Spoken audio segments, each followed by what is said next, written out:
Praise the Lord. യേശുക്രിസ്തുവിൻ്റെ നാമത്തിൽ എല്ലാവർക്കും സ്നേഹവന്ദനം. ദൈവം ചെയ്ത എല്ലാ ഉപകാരങ്ങൾക്കും നന്മകൾക്കുമായി ദൈവത്തെ സ്തുതിക്കാം, സ്തോത്രം ചെയ്യാം. കഴിഞ്ഞ എപ്പിസോഡിൽ ഞങ്ങൾക്ക് അനുഭവ സാക്ഷ്യം പ്രസ്താവിച്ചിരുന്നു. പരിശുദ്ധാത്മാവിൻ്റെ പകർച്ച ഞങ്ങളിൽ ഉണ്ടായതിൻ്റെ അനുഭവ സാക്ഷ്യമായിരുന്നു കഴിഞ്ഞ എപ്പിസോഡിൽ പറഞ്ഞത്. തുടർന്ന് പരിശുദ്ധാത്മാവിനെക്കുറിച്ച് വചനാടിസ്ഥാനത്തിൽ എന്തു പറഞ്ഞിരിക്കുന്നു എന്ന് ഇന്ന് ചിന്തിപ്പാൻ ആഗ്രഹിക്കുന്നു. പരിശുദ്ധാത്മാവിനെക്കുറിച്ചുള്ള വാഗ്ദാനം പഴയ നിയമ പുസ്തകങ്ങളിലും പുതിയ നിയമത്തിലും കാണുവാൻ കഴിയും.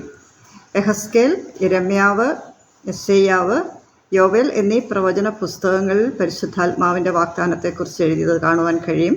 പുതിയ നിയമത്തിൽ യേശു പരിശുദ്ധാത്മാവിനെ വാഗ്ദാനം ചെയ്തത് യോഹന്നാൻ്റെ സുവിശേഷം 7-ാം അധ്യായം 37-ാം വാക്യത്തിൽ കാണുന്നു.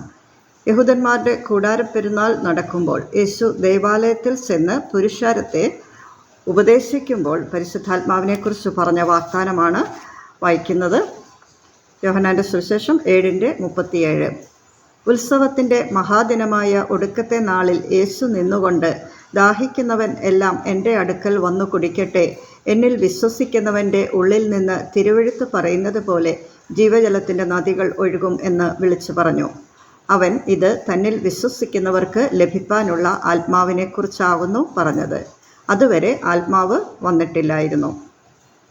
യേശു തേജസ്കരിക്കപ്പെട്ട ശേഷമാണ് പരിശുദ്ധാത്മാവിൻ്റെ പകർച്ച കാണുവാൻ കഴിയുന്നത്.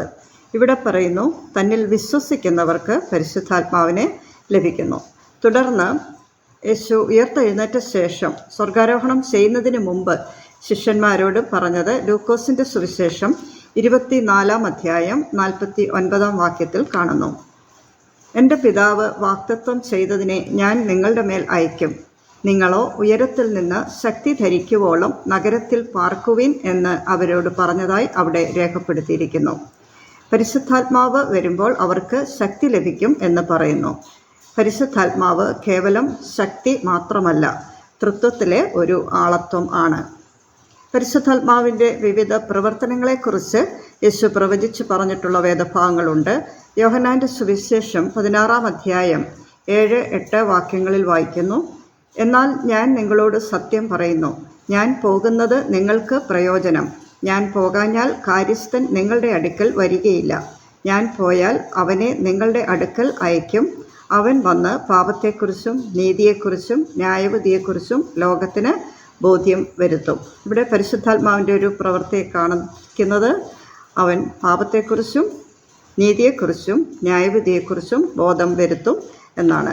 യോഹന്നാൻ്റെ സുവിശേഷം 15-ാം അധ്യായം 26-ാം വാക്യത്തിൽ വായിക്കുന്നു, പിതാവിൻ്റെ അടുക്കൽ നിന്ന് പുറപ്പെടുന്ന സത്യാത്മാവ് വരുമ്പോൾ അവൻ എന്നെക്കുറിച്ച് സാക്ഷ്യം പറയും.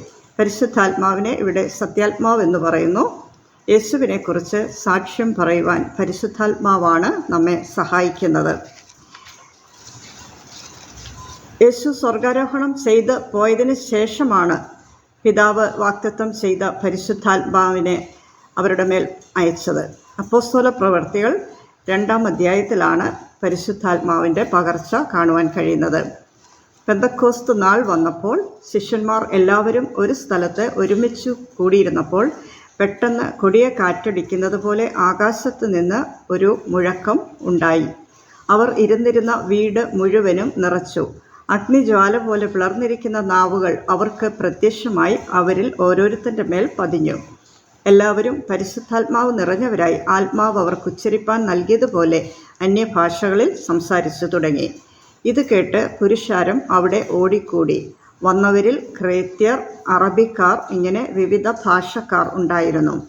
ദൈവത്തിൻ്റെ വൻ കാര്യങ്ങളെ അവർക്ക് ഓരോരുത്തർക്കും മനസ്സിലാകത്തക്ക വിധത്തിൽ അവരവരുടെ ഭാഷകളിൽ പ്രസ്താവിക്കുന്നതാണ് അവർ കേട്ടത്. ഇവർ പുതുവീഞ്ഞു കുടിച്ചിട്ടാണ് എന്ന് അവരിൽ ചിലർ പരിഹസിച്ചു പറഞ്ഞു. അപ്പോൾ പത്രോസ് എഴുന്നേറ്റ് നിന്ന് പറഞ്ഞത്, നിങ്ങൾ ഊഹിക്കും പോലെ അവർ ലഹരി പിടിച്ചവരല്ല. പകൽ 3-ാം മണി നേരമേ ആയിട്ടുള്ളൂ. ഇത് യോവേൽ പ്രവാചകൻ മുഖാന്തരം അരുളി ചെയ്തതത്രേ എന്ന് പത്രോസ് അവിടെ പറയുകയുണ്ടായി.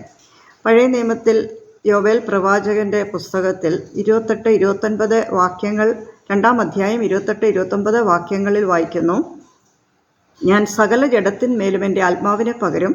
നിങ്ങളുടെ പുത്രന്മാരും പുത്രിമാരും പ്രവചിക്കും, നിങ്ങളുടെ യൗവനക്കാർ ദർശനങ്ങളെ ദർശിക്കും, നിങ്ങളുടെ വൃദ്ധന്മാർ സ്വപ്നങ്ങൾ കാണും. എന്നാൽ എൻ്റെ ദാസന്മാരുടെ മേലും ദാസിമാരുടെ മേലും കൂടെ ആ നാളുകളിൽ എൻ്റെ ആത്മാവിനെ പകരും, അവരും പ്രവചിക്കും. പെന്തക്കോസ്തു നാളിൽ കൂടി ഇരുന്നവരുടെ മേൽ പരിശുദ്ധാത്മാവ് വന്നത് ഈ പ്രവചനത്തിൻ്റെ നിവൃത്തിയാണ് എന്ന് പത്രോസ് അവരെ ഓർമ്മപ്പെടുത്തുകയായിരുന്നു. ദൈവാത്മാവ് നടത്തുന്ന ഏവരും ദൈവത്തിൻ്റെ മക്കളാകുന്നു. നാം ദൈവത്തിൻ്റെ മക്കൾ എന്ന് ആത്മാവ് താനും നമ്മുടെ ആത്മാവോട് സാക്ഷ്യം പറയുന്നു എന്ന് റോമർ 8:16 വായിക്കുന്നു. നമുക്ക് ദാനമായി ലഭിച്ച പരിശുദ്ധാത്മാവിൻ്റെ മന്ദിരമാണ് നമ്മുടെ ശരീരം. ആകയാൽ നമ്മുടെ ശരീരം കൊണ്ട് ദൈവത്തെ മഹത്വപ്പെടുത്തുന്നവരായിരിക്കണം. എഫേസ്യർക്ക് എഴുതിയ ലേഖനത്തിൽ 4-ാം അധ്യായത്തിൽ പൗലോസ് അപ്പോസ്തലൻ പറയുന്നു, ദൈവത്തിൻ്റെ പരിശുദ്ധാത്മാവിനെ ദുഃഖിപ്പിക്കരുത്, അവനാലല്ലോ നിങ്ങൾക്ക് വീണ്ടെടുപ്പിനായി മുദ്രയിട്ടിരിക്കുന്നത്. ക്രിസ്തുവിൽ വിശ്വസിച്ച് അവൻ്റെ രക്തത്താൽ നീതീകരിക്കപ്പെട്ട ഓരോ ദൈവ പൈതലിനും ഒരു വീണ്ടെടുപ്പ് ദിവസമുണ്ട്. നാം ദൈവത്തിൻ്റെ സ്വന്തമാണ്, മറ്റാർക്കും നമ്മുടെ മേൽ അവകാശമില്ല എന്നതിൻ്റെ അടയാളമായി പരിശുദ്ധാത്മാവിനാൽ നമ്മെ മുദ്രയിട്ടിരിക്കുന്നു. സീല് ചെയ്ത് ദൈവത്തിനായി നമ്മെ വേർതിരിച്ചിരിക്കുകയാണ്. ആയതുകൊണ്ട് പരിശുദ്ധാത്മാവിനെ ദുഃഖിപ്പിക്കരുത് എന്ന് പറയുന്നു. പരിശുദ്ധാത്മാവിനെ ദുഃഖിപ്പിക്കുന്ന വിഷയങ്ങൾ എന്താണ് എന്ന് ചിന്തിക്കാം. ജഡത്തിൻ്റെ സ്വഭാവങ്ങളായ കോപം, ക്രോധം, കയ്പ്, വിദ്വേഷം, പക, പിണക്കം, അസൂയ, ദുർനടപ്പ് മുതലായ ജഡിക സ്വഭാവങ്ങൾ നമ്മിലുണ്ടെങ്കിൽ നമ്മിലുള്ള പരിശുദ്ധാത്മാവിനെ നാം ദുഃഖിപ്പിക്കുകയാണ്. പകരം ആത്മാവിൻ്റെ ഫലമായ സ്നേഹം, സന്തോഷം, സമാധാനം, ദീർഘക്ഷമ, ദയ, പരോപകാരം, ഇന്ദ്രിയജയം ഇവ നമ്മിലുണ്ടെങ്കിൽ ദൈവത്തിൻ്റെ പരിശുദ്ധാത്മാവിൻ്റെ നിറവ് നമ്മിലുണ്ടെന്ന് മറ്റുള്ളവർക്ക് മനസ്സിലാവുവാൻ കഴിയും. റോമർ 8:11 പറയുന്നത് ശ്രദ്ധിക്കാം. യേശുവിനെ മരിച്ചവരിൽ നിന്ന് ഉയർപ്പിച്ചവൻ്റെ ആത്മാവ് നിങ്ങളിൽ വസിക്കുന്നുവെങ്കിൽ ക്രിസ്തു യേശുവിനെ മരണത്തിൽ നിന്ന് ഉയർപ്പിച്ചവൻ നിങ്ങളിൽ വസിക്കുന്ന തൻ്റെ ആത്മാവിനെ കൊണ്ട് നിങ്ങളുടെ മർത്യശരീരങ്ങളെയും ജീവിപ്പിക്കും. യേശുവിനെ മരിച്ചവരിൽ നിന്ന് ഉയർപ്പിച്ചത് ദൈവാത്മാവാണ്. ദൈവത്തിൻ്റെ ദാനമായ പരിശുദ്ധാത്മാവ് നിങ്ങളിൽ വസിക്കുന്നുവെങ്കിൽ തൻ്റെ ആത്മാവിനെ കൊണ്ട് നിങ്ങളുടെ മർത്യശരീരങ്ങളെയും ജീവിപ്പിക്കും. ഒരുവൻ ക്രിസ്തുവിലായാൽ പുതിയ സൃഷ്ടിയാവുന്നു. അതിക്രമങ്ങളിലും പാപങ്ങളിലും നാം മരിച്ചവരായിരുന്നു. നമ്മെ ജീവിപ്പിച്ചത് ക്രിസ്തുവിലുള്ള വിശ്വാസം നാം അർപ്പിക്കുമ്പോൾ ആ ദൈവത്തിൻ്റെ ആത്മാവിനെ നമ്മളുടെ മേൽ തന്നിട്ട് ആത്മാവ് നമ്മളെ ജീവിപ്പിച്ച് നമ്മളെ സ്വർഗ്ഗസ്ഥലത്ത് ഇരുത്തിയിരിക്കുകയാണ്. എന്നാൽ ഓരോ മനുഷ്യർക്കും ഒരു ശാരീരിക മരണമുണ്ട്. ശാരീരിക മരണത്തിൽ ചിലർ കല്ലറയിൽ അടയ്ക്കപ്പെടുമ്പോൾ, ചിലർ ജീവനോടെ ശേഷിച്ചിരിക്കുമ്പോൾ, അന്ന് കർത്താവ് മധ്യാകാശത്ത് വരുമ്പോൾ അവർ കല്ലറകളിൽ നിന്ന് ഉയർത്തെഴുന്നേറ്റ എഴുന്നേൽക്കുമെന്ന് ബൈബിളിൽ രേഖപ്പെടുത്തിയിരിക്കുന്നു. അന്ന് യേശുവിനെ മരിച്ചവരിൽ ഉയർപ്പിച്ചവൻ്റെ ആത്മാവ് നമ്മുടെ മർത്യശരീരങ്ങളെയും നിത്യതയ്ക്കായി ഉയർത്തെഴുന്നേൽപ്പിക്കും എന്ന് പൂർണ്ണമായി വിശ്വസിക്കാം. ഞാൻ പറഞ്ഞിരുന്നല്ലോ, ഞാനൊരു സ്വപ്നത്തിൽ യേശു മധ്യാകാശത്ത് വന്നതും കാഹളധ്വനി കേട്ട് ആകാശത്ത് എന്താണ് സംഭവിക്കുന്നതെന്ന് നോക്കുമ്പോൾ വെയിറ്റ് ഇല്ലാതെ പൊങ്ങിപ്പോയ ഒരു അനുഭവം ഞാൻ ഒരു എപ്പിസോഡിൽ സ്വപ്നം കണ്ടത് പറയുകയുണ്ടായി. അന്ന് ആ സ്വപ്നം കണ്ടപ്പോൾ ഞാൻ സംശയിച്ചു, ഇതെങ്ങനെ സംഭവിക്കും, ഇങ്ങനെയൊക്കെ പൊങ്ങിപ്പോകുവാൻ പറ്റുമോ? അന്ന് അങ്ങനെ സംശയിച്ച് നിന്ന സമയത്ത് എൻ്റെ ദൈവം എന്നെ ഒരു വചനം കാണിച്ചത് അന്നാണ് ആ സംശയം തീർത്തത്. അപ്പോൾ അത് അപ്പോസ്തല പ്രവൃത്തികൾ 8-ാം അധ്യായമാണ്. അവിടെ എത്യോപ്യൻ രാജ്ഞിയുടെ ഭണ്ഡാരഗ്രഹ വിചാരകന്മാരിൽ ഒരു ഷണ്ണൻ, എത്യോപ്യനാണ്. അയാൾ യെരുശലേമിൽ നിന്ന് തേരിൽ യാത്ര ചെയ്ത് മടങ്ങിപ്പോകുമ്പോൾ ഫിലിപ്പോസിനോട് ദൂതൻ പറഞ്ഞു, നീ യെരുശലേമിൽ നിന്നുള്ള ഗസയിലേക്കുള്ള നിർജ്ജന പ്രദേശത്തേക്ക് പോക. അങ്ങനെ ദൂതൻ വഴി നടത്തി ഷണ്ണൻ്റെ അടുക്കൽ ഫിലിപ്പോസിനെ എത്തിക്കുന്നത് കാണാം.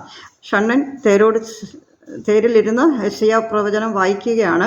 അപ്പോൾ ഫിലിപ്പോസ് തേരോട് ചേർന്ന് നടന്നിട്ട്, നീ വായിക്കുന്നത് നിനക്ക് ഗ്രഹിക്കുന്നോ എന്ന് ചോദിച്ചപ്പോൾ, ആരെങ്കിലും ഇത് പൊരുൾ തിരിച്ചു പറയാഞ്ഞാൽ എങ്ങനെ ഗ്രഹിക്കുമെന്ന് പറയുന്നു. ഷണ്ണൻ വായിച്ചുകൊണ്ടിരുന്ന ഭാഗം രോമം കത്തിരിക്കുന്നവരുടെ മുമ്പാകെ അവൻ മിണ്ടാതിരുന്നു, കുഞ്ഞാടിനെ പോലെ നിന്നു എന്നുള്ള ആ വചനഭാഗം വായിച്ചപ്പോൾ ഇത് ആരെക്കുറിച്ചാണ് പറയുന്നത്, എന്നെക്കുറിച്ചാണോ വേറൊരാളെക്കുറിച്ചാണോ എന്ന് ചോദിക്കുമ്പോൾ ഫിലിപ്പോസ് ഷണ്ണനോട് യേശുവിനെക്കുറിച്ചുള്ള സുവിശേഷം പറയുന്നു.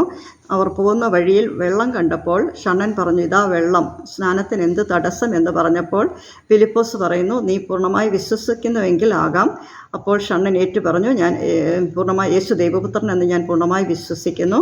അങ്ങനെ ഇരുവരും വെള്ളത്തിലിറങ്ങി സ്നാനം ഏറ്റ ഉടനെ തുടർന്ന് സംഭവിച്ചത് അപ്പോസ്തലപ്രവൃത്തികൾ 8:29 വായിക്കുന്നു.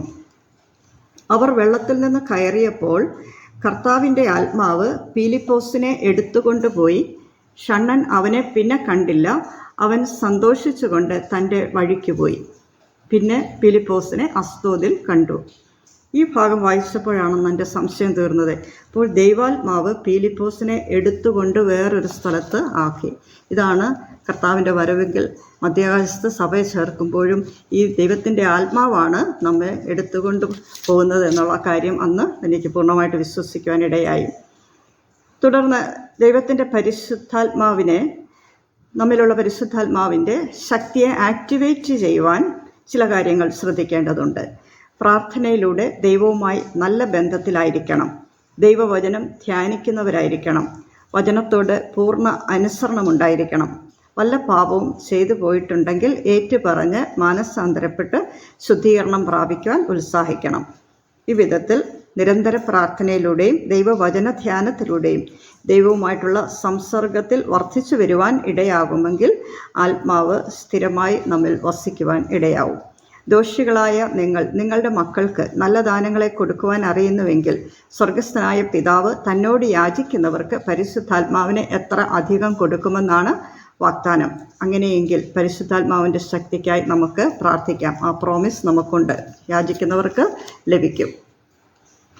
തുടർന്ന് പരിശുദ്ധാത്മാവിൻ്റെ വരം എന്താണ്? വരങ്ങളെക്കുറിച്ച് പറഞ്ഞിരിക്കുന്ന ഭാഗം കൊരിന്ത്യർക്ക് എഴുതിയ 1-ാം ലേഖനം 12-ാം അധ്യായം 8 മുതൽ 10 വരെയുള്ള വാക്യങ്ങളിലാണ്. ഒരുത്തന് ആത്മാവിനാൽ ജ്ഞാനത്തിൻ്റെ വചനവും മറ്റൊരുത്തന് അതേ ആത്മാവിനാൽ പരിജ്ഞാനത്തിൻ്റെ വചനവും നൽകപ്പെടുന്നു. വേറൊരുത്തന് അതേ ആത്മാവിനാൽ വിശ്വാസം, മറ്റൊരുവന് അതേ ആത്മാവിനാൽ രോഗശാന്തികളുടെ വരം, മറ്റൊരുവന് വീര്യപ്രവൃത്തികൾ, മറ്റൊരുവന് പ്രവചനം, മറ്റൊരുവന് ആത്മാക്കളുടെ വിവേചനം, വേറൊരുവന് പലവിധ ഭാഷകൾ, മറ്റൊരുവന് ഭാഷകളുടെ വ്യാഖ്യാനം. ഓരോരുത്തർക്കും വരം പകർത്തു കൊടുക്കുന്നത് പരിശുദ്ധാത്മാവാണ്. ഞാൻ പറഞ്ഞല്ലോ, സഹോദരിയുടെ ഭവനത്തിൽ, സിസ്റ്റർ-ഇൻ-ലോയുടെ ഭവനത്തിൽ ഒരു പ്രാർത്ഥന വെച്ചപ്പോൾ ഞങ്ങൾ പ്രാർത്ഥിച്ച സമയത്ത് ഒരു ദൈവദാസൻ എൻ്റെ തലമേൽ കൈവച്ചിട്ട് പറഞ്ഞു, ചില ദർശനങ്ങളും വെളിപ്പാടുകളും ഞാൻ നിന്നെ അറിയിക്കും. നിങ്ങളുടെ കൂട്ടുകാരുടെ ഇടയിൽ നടക്കുവാൻ പോകുന്ന സംഭവങ്ങളെ ഞാൻ അറിയിക്കും. അത് അവരുടെ ഇടയിൽ നടന്നു കാണുമ്പോൾ വാസ്തവമായി ദൈവം നിങ്ങളോട് കൂടെ ഉണ്ടെന്ന് അവർ മനസ്സിലാക്കും. അപ്പോൾ ഈ ആത്മാവിൻ്റെ വരങ്ങളെക്കുറിച്ചോ ഫലത്തെക്കുറിച്ചോ ഒന്നും അറിവില്ലാതിരിക്കുന്ന സമയത്താണ് ഈ ദൂത് കേൾക്കുന്നത്. കർത്താവെ, നീ എന്തറിയിച്ചാലും ഞാൻ പറഞ്ഞുകൊള്ളാം എന്ന് സമർപ്പിക്കുകയുണ്ടായി. തുടർന്ന് ആത്മാവിൽ ദർശനത്തിൽ കൂടെ, ചില സ്വപ്നത്തിൽ കൂടെയും ചില അനുഭവങ്ങളെ കാണിച്ചു. അവരോട് ചില വിഷയങ്ങൾ, അവർക്ക് പ്രയാസമുള്ള വിഷയങ്ങളായിരുന്നു. ആ വിഷയം പ്രാർത്ഥിച്ചത് മാറിപ്പോയ അനുഭവങ്ങളുണ്ട്. എന്നാൽ ചിലരെ അനുഗ്രഹിക്കുന്ന വിഷയം ദർശനത്തിൽ കാണിച്ചു, അതങ്ങനെ സംഭവിച്ച അനുഭവങ്ങളുണ്ട്. ഈ വിഷയങ്ങൾ ദർശനത്തിൽ കൂടെ ദൈവാത്മാവ് അറിയിച്ച സംഭവങ്ങളും അതിൻ്റെ നിവൃത്തിയുമൊക്കെയും അടുത്ത എപ്പിസോഡിൽ പറയുവാൻ ആഗ്രഹിക്കുന്നു. ഈ വചനം എല്ലാവർക്കും ഷെയർ ചെയ്ത് അനുഗ്രഹം പ്രാപിക്കുക. God bless you. ആമേൻ.